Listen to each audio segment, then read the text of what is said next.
আসসালামু আলাইকুম, আমি শামা সজীব হোসেন, সহকারী আবহাওয়াবিদ। আজ আমি আপনাদেরকে বজ্রপাত বিষয়ক কিছু প্রশ্নের উত্তর জানানোর চেষ্টা করব। আপনারা অনেকেই আমাকে আলাদা আলাদাভাবে এই বিষয়ে, বিশেষ করে সুনামগঞ্জ অঞ্চলের যে হাওড় অঞ্চলে যে বিগত বেশ কয়েকদিন ধরে যে বজ্রপাতগুলো হচ্ছে, এই বিষয়ে আলাদা আলাদাভাবে অনেকে আমার কাছে জানতে চান। তো আমি আজকে চিন্তা করলাম যে দেখি আপনাদের সবাইকে একসঙ্গে এই বিষয়টা জানাতে পারি কিনা। তো বজ্রপাত বিষয়ক যে প্রশ্নগুলোর সম্মুখীন আমি হই সেটি একটু একটা একটা করে আপনাদেরকে আমি জানানোর চেষ্টা করতেছি। প্রথমত হচ্ছে যে বজ্রপাত কেন হয়? বজ্রপাত হয় হচ্ছে যে একটু অল্প করে বলি, খুব সংক্ষেপে যেটা, সেটি হচ্ছে দুটি মেঘের ঘর্ষণ অথবা একটি মেঘের মধ্যে আভ্যন্তরীণ ঘর্ষণের ফলে যে বিদ্যুতের সৃষ্টি হয় সেটাকে আমরা বজ্রপাত বলে থাকি। এটার ভোল্টেজ কিন্তু অনেক, একেবারে 50,000 ভোল্ট থেকে শুরু করে বা তারও বেশি পর্যন্ত হইতে পারে, অনেক বেশি হয় মাঝে মাঝে। আর শব্দ যেটি হয় সেটি হচ্ছে যে এই মেঘের মধ্যে যখন ঘর্ষণ হয় এবং মেঘের মধ্যে যখন আপ ড্রাপ ডাউন ড্রাপ, এই শব্দগুলো একটু ইংলিশে, মানে এই যে প্রক্রিয়াটা যখন সম্পন্ন হয় তখন বায়ুর সংকোচন প্রসারণ হয়। এই বাতাসের সংকোচন প্রসারণের জন্য শব্দ হয়, এটা সাইন্টিফিক ব্যাখ্যা আর কি। তো আমাদের জন্য যেটি বেশি দরকার সেটি হচ্ছে, তার মধ্যে প্রথম প্রশ্ন হচ্ছে যে বজ্রপাতটা কোন মাসে সংঘটিত হয়। বজ্রপাত আসলে আমাদের মার্চ থেকে শুরু হয়, মার্চের শেষের দিকে, অর্থাৎ কালবৈশাখী সিজন যেটা। এই কালবৈশাখী কিন্তু শব্দটা হচ্ছে আঞ্চলিক শব্দ।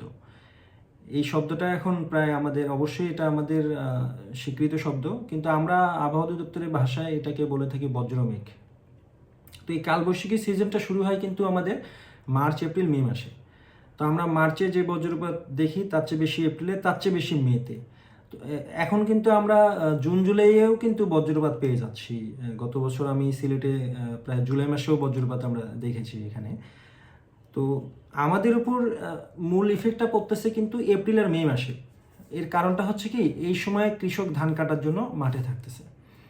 তো কৃষক যখন ধান কাটার জন্য মাঠে থাকতেছে সেই সময় বজ্রপাতটাও হচ্ছে, যার ফলে অসাবধানতাবশত আমাদের কৃষক ভাই মারা যাচ্ছে। তো এখান থেকে আমরা উত্তরণের উপায় কি? আসলে প্রথম কথা হচ্ছে যে বজ্রপাত থেকে বাঁচার উপায় যেটা বলা হচ্ছে, আমি ধরে নিলাম যে একটা এলাকায় কোনো প্রযুক্তি নাই, কোনো প্রযুক্তিগত কোনো সহায়তা নেই, অর্থাৎ আমরা যেটা ফোন বলি, মোবাইল ফোন বলেন, ল্যাপটপ বলেন, যে কোনো প্রযুক্তিগত কোনো সহায়তা ওই এলাকাটার নাই। তাহলে ওই এলাকার মানুষ বজ্রপাত থেকে বাঁচবে কীভাবে? এটা হচ্ছে যে খালি চোখে দেখার বিষয় এখানে কাজ করে। সেটি কীরকম, যে আমাদের অঞ্চলে বজ্রপাত বেশি হয় কোন কোন এলাকায় বেশি হয়? রাজশাহী বিভাগের কিছু কিছু জেলা, যেমন বগুড়া, জয়পুরহাট, নওগাঁ, ওই অঞ্চলে, গাইবান্ধা, ওই অঞ্চলে বেশি হয়। দ্বিতীয়ত আপনার যশোর অঞ্চলে কিছুটা বেশি হয়। আবার সবচেয়ে বেশি হয় হচ্ছে হাওড় অঞ্চলে। এই হাওড় অঞ্চলে এবং যশোর অঞ্চল বা গাইবান্ধা, রংপুর অঞ্চল অথবা রাজশাহী অঞ্চলে, এইসব অঞ্চলের মেঘের রং কোন দিকে? পশ্চিম আকাশ অথবা উত্তর পশ্চিম আকাশ, ক্ষেত্র বিশেষে উত্তর দিকেও কিছুটা, যেমন হচ্ছে যশোর অঞ্চলে কিছুটা উত্তরের মেঘ, কিন্তু সুনামগঞ্জে উত্তর পশ্চিম অথবা উত্তরের মেঘ ওইভাবে ঢোকে না, কিন্তু সুনামগঞ্জে উত্তরের মেঘ অতটা নেই, উত্তর পশ্চিম অথবা পশ্চিমের মেঘের রং যদি কালো হয় তাহলে আপনাকে কয়েক ঘন্টার জন্য নিরাপদ অবস্থান বলতেই প্রথম হচ্ছে ঘর, এই ঘরে অবস্থান করতে হবে জাস্ট কয়েক ঘন্টা, মেঘটা কেটে যাওয়া পর্যন্ত।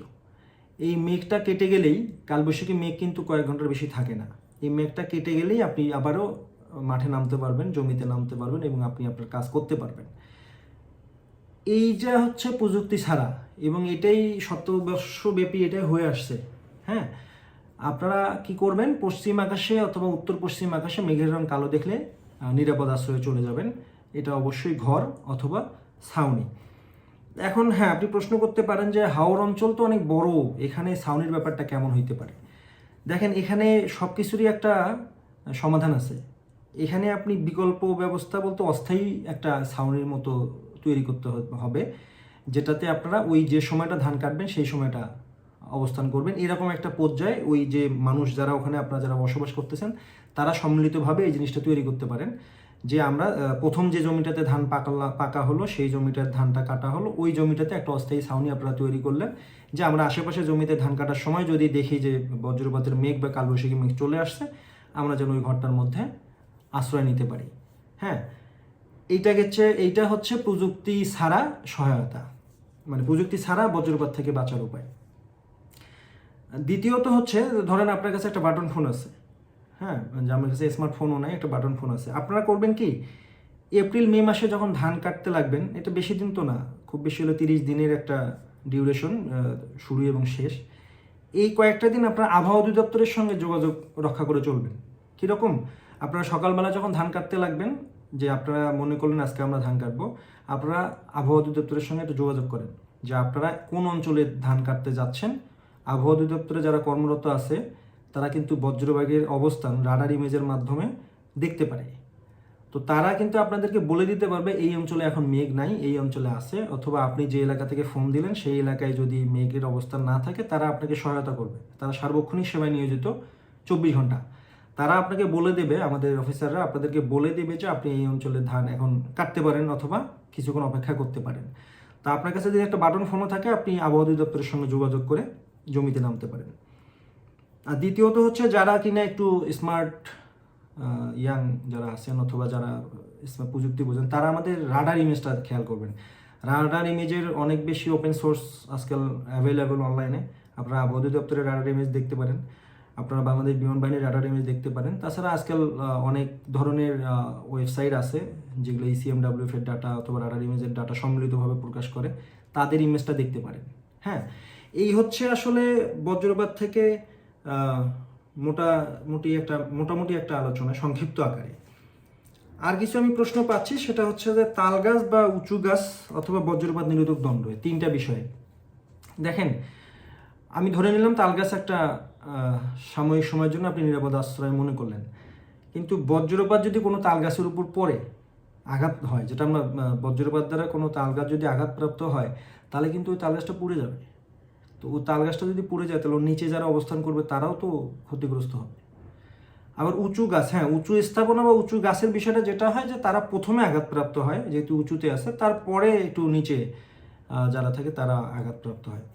তা আমার কাছে মনে হয় যে এই তাল গাছের বিষয়টা, আপনারা বজ্রপাত যদি অনেক বেশি ঘন কালো মেঘ হয়, তাহলে কোনো উঁচু স্থাপনার নিচে দাঁড়ানোটা আসলে বুদ্ধিমানের কাজ হবে না। কাজ একটাই, আপনার নিরাপদ আশ্রয়ে চলে যাওয়া, ঘর। দ্বিতীয়ত, বজ্রপাত নিরোধক দ্বন্দ্ব। দেখেন, বজ্রপাত নিরোধক দ্বন্দ্বের স্পেসিফিকেশন আমি এখন পর্যন্ত যতটুকু ঘাটাঘাটি করে দেখেছি, এটা ওই বিল্ডিংয়ের যে ছাদে যেটা দেওয়া হয় সেইটাই সবচেয়ে বেশি প্রচলিত। ছাদে যেটা করা হয় কি, যে ধরুন ওই বিল্ডিংটায় বজ্রপাত হলো, সে ওই ইলেকট্রিসিটি যে প্রবাহটা সেটাকে আর্থিং করে দেয়। অর্থাৎ মাটিতে তার দেখবেন যে ছাদের উপরে একটা দ্বন্দ্ব লাগানো থাকে, সেইটা মাটি পর্যন্ত আপনার তার দেওয়া থাকে, ওই তার দিয়ে সে মাটিতে আর্থিং হয়ে গেল। কিন্তু বজ্রপাত নিরোধক দ্বন্দ্ব আপনি শুধু সেটা হাওড় অঞ্চলের কথা চিন্তা করেন, আপনি কতটা ওখানে স্থাপন করতে পারবেন, এর জন্য কতটা জমি লাগবে, এর জন্য কতটা খরচ হবে, এর জন্য কতটা দ্বন্দ্ব কিনতে হবে, এবং এর জন্য কতটা জায়গা নষ্ট হবে, এবং আজও সেটা সাস্টেইন করবে কিনা। অর্থাৎ আপনি একটা দ্বন্দ্ব লাগায় আসলেন, সেটা ওখানে টিকবে কিনা, নষ্ট হবে কিনা, হাওরের পানিতে তার অবস্থান কীরকম হবে। তো এই সব কিছু কিন্তু মাথায় রাখতে হবে। আপনারা অবশ্যই ইফেক্টিভ মনে হলে সেটা করতে পারেন, কিন্তু মাথায় রাখবেন যে সেটা টিকবে কিনা। অর্থাৎ আপনি একটা দ্বন্দ্ব লাগায় আসলেন, সামাওটা ওখান থেকে নাই হয়ে গেল, তো ওটা পাহারাদা আবার দিতে হবে কিনা, এটা হইতে পারে। তো এটাও মাথায় রাখতে হবে যে আমরা সাস্টেইন করবে কিনা। তো আমার কাছে পরামর্শ যেটা আমি বলবো সেটা হচ্ছে যে আপনারা আসলে নিরাপদ ছাউনি, যেটা 1000 বছরের ধরে এই বজ্রপাত হয়েছে, 1000 বছর ধরে মানুষও তার আগে এত কিছু চিন্তা করতো না। মানুষ তার প্রকৃতিগতভাবেই মানুষ মেধার দেখেছে যে বজ্রপাত হলে ঘরে আশ্রয় নেওয়াটাই হচ্ছে সবচেয়ে নিরাপদ আর কি। তো আমার কাছে মনে হলো যে সংক্ষিপ্ত আকারে, যদিও বেশ প্রায় 9 মিনিটের মতো সংক্ষিপ্ত আকারে আপনাদেরকে একটু বজ্রপাত বিষয়ে জানালাম। তারপরেও যদি আপনারা আরও কিছু জানতে চান, অবশ্যই আমি আসি আপনাদের উত্তর দেওয়ার জন্য, অথবা বাংলাদেশ আবহাওয়া অধিদপ্তরে যারা কর্মরত আছে তারা আপনাদের প্রশ্নের উত্তর দেবে। তো আজকে এই পর্যন্তই। আবহাওয়ার পূর্বাভাস লক্ষ্য রাখুন। আসলে আজকাল আমরা অবশ্যই একটু হলেও ভালো লাগার বিষয় আছে, সেটা হচ্ছে যে সাধারণ মানুষ আবহাওয়া বিষয়ে সচেতন হচ্ছে, এবং আপনার পাশের যে প্রতিবেশী বা পাশের যে কৃষক ভাইটি আছে, আমি মনে করি কৃষক বাঁচলে কৃষি বাঁচবে, কৃষি বাঁচলেই বাংলাদেশ বাঁচবে। তো তাকে জানান বজ্রপাত যখন মেঘটা সংগঠিত হয়ে গেছে, অলরেডি পশ্চিম আকাশে মেঘের রং কালো হয়ে গেছে, নিজেকে বাঁচানোর জন্য কয়েক ঘন্টা ঘরের মধ্যে অবস্থান করুন। তার পরবর্তীতে তাকে জমিতে নামতে বলুন। ও হ্যাঁ, আরেকটা বিষয় সেটা হচ্ছে যে শহর অঞ্চলের বিষয়টা, বিল্ডিং বাড়ি যাদের আছে তাদের ক্ষেত্রে বিষয়টা কীরকম, তাদের ক্ষেত্রে বিষয়টা হচ্ছে কি, বজ্রপাত হচ্ছে বিদ্যুতের প্রবাহ। তো আপনি কি করবেন যে আপনার বাসায় যে ইলেকট্রিক যে ডিভাইসগুলো আছে সেগুলো আনপ্লাগ রাখবেন। আনপ্লাগ অবস্থায় আছে এমন কোনো ডিভাইস ওই বজ্রপাতের সময় স্পর্শ করবেন না, কারণ এটা ইলেকট্রিসিটি প্রবাহ হয়ে যায়। সেটা আপনি স্পর্শ করলে আপনি ওই বিদ্যুতের দ্বারা, ওই বিদ্যুৎ যেটা হবে অনেক বেশি পরিমাণ, সেটার দ্বারা আক্রান্ত হইতে পারেন এবং দুর্ঘটনা ঘটতে পারে। এটা হচ্ছে শহর অঞ্চলের জন্য এক বাক্যের সমাধান। আপনার দরজা জানলা বন্ধ রাখবেন এবং হচ্ছে যে বৈদ্যুতিক ডিভাইসগুলো আছে, মোবাইলটা একটু কম ব্যবহার করবেন, ওই সময় করলেন না, এবং টিভি, ফ্রিজ, এসি এগুলো অবশ্যই আনপ্লাগ করবেন। তো এই ছিল আপনাদের জন্য বজ্রপাত বিষয়ক আমার তরফ থেকে বলা। যদি ভালো লেগে থাকে তো তাতেই আমার সার্থকতা। ভালো থাকবেন সবাই। আসসালামু আলাইকুম।